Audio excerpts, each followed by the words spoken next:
Joining me now to respond, Wisconsin Senator Ron Johnson, a Republican, who is set to take over as the chairman of the Homeland Security Committee in the next Congress. He's also a member of the Budget and Foreign Relations Committees. Senator, good to see you tonight. Let me start with that. It must be so frustrating when you really, really want to have a vote on a measure that comes into the chamber, but the leadership simply won't allow it. I'm sure you, as a current member of the minority, who's about to be a member of the majority, don't know anything about that. Harry Reid has never done that to you.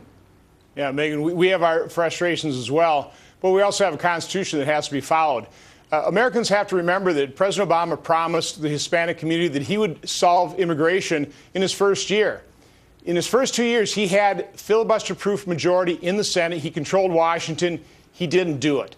So that ought to speak volumes of the fact that President Obama, by and large, doesn't want to solve the problem. He wants a political issue. And what's unfortunate about what he did tonight is it just makes it that much more difficult to find that common ground, to find the agreement, to solve the problem. Because I'm certainly a senator that voted no on the Senate bill because it didn't fix the problem. It would have allowed. How so? Because he spent a lot of time on that. He says it's you guys. Pass a bill. Yeah. If you don't, putting aside the fact that that's really not how the system works. You know, you can't just ignore Congress. But let's assume that he has the authority to do all of this. Why wouldn't you work with him? Why hasn't there been another push for a new bill? Well, first of all, let me tell you, the Senate bill, CBO evaluated that and said it would allow 70% of illegal immigration to continue. So it obviously didn't fix the problem. You know, regardless of what he has done here, I am going to use my chairmanship to first of all craft and then pass a very strong border security and enforcement bill. That is the first step in any immigration system that would actually work. Reform that would actually solve the problem. And so I'm dedicated to doing that. I've already reached out to other committee chairmen in both the House and the Senate. We're going to craft that bill over the next couple months, hopefully hold hearings, get that thing passed, and then I will work with this president to finally solve the problem. But he has made it far more difficult because rather than find those areas of agreement, he picked a fight. It's a bad way to start a relationship. Even though he said, you know, he wanted to work with Congress after the midterm elections. Now, my question for you is, what else are you going to do? We had Senator Cruz on the program last night who was talking about how he doesn't think the president should get an up or down vote on his nominations unless it relates to Homeland Security, you know, important posts relating to our safety. But he doesn't think the president should get that up or down vote in the Senate. And he thinks that some appropriations bills can be maneuvered. He thinks some sort of riders can be put on appropriations to say not a single dollar should go to enforce your plan. Well, President Obama has exceeded his executive authority across the board in Obamacare and, of course, now in immigration. And now that we have a Republican majority in the Senate, we will be able to use the power of the purse, and we should do so. And the best way of doing that is pass a budget and then all 12 appropriation bills. And, Megyn, here's a real key. We have to start with the higher priority appropriation bills in defense and then work our way down. And then by doing that, appropriation bills is the one area where the Senate and where Congress can actually prioritize spending.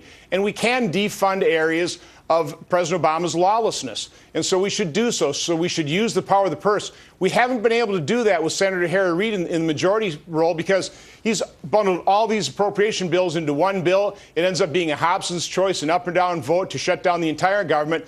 Now we can do it on each individual agency, and we'll have a greater leverage in those negotiations. Can you do it? Because the reporting earlier from Ed Henry was that the president's supporters don't believe that the Republicans can stop this by messing with appropriations. It all depends. You know, it's hard to defund inaction. If President Obama simply refuses to act, I mean, how do you defund that? But where he is actually acting and where he's doing it without legal authority, I think we can. And not only in immigration, we can start doing it with Obamacare and other areas where he has exceeded his constitutional mandate of faithfully executing the laws. But how would you do it? For example, you know, I would imagine if you're going to get a temporary work permit here, if you're an illegal immigrant who benefited tonight, somebody's got to process that. Someone's got to pay for it. So, people are actually going to have to work on this. Can you defund that effort? Yeah, so you can defund that office that's going to issue those permits. Or what you can say, not even that broad, you can just say no funds in this appropriation bill shall be used to issue those permits. Are you worried about the political blowback on the Republicans if they do that? Not if it's very targeted, very limited. I mean, what are we talking about? Maybe denying a couple $1 million worth of spending, issuing those permits? No, this is not threatening government shutdown or anything drastic. This is just very targeted at the those actions where he's exceeded his legal and but constitutional the president authority. and his defenders are going to say you're tearing apart families. We're trying to help parents of children who are allowed to stay here. It is President Obama that is not really interested in a solution. He's interested in a political issue. We want to solve the problem, and the only way you do that is you first have to secure the border. Once you've done that, then the American public will have the confidence, and you won't be insulting the rule of law. You won't be insulting those immigrants that came here and followed the law. Senator Johnson, good to see you, sir. Have a great night. You too.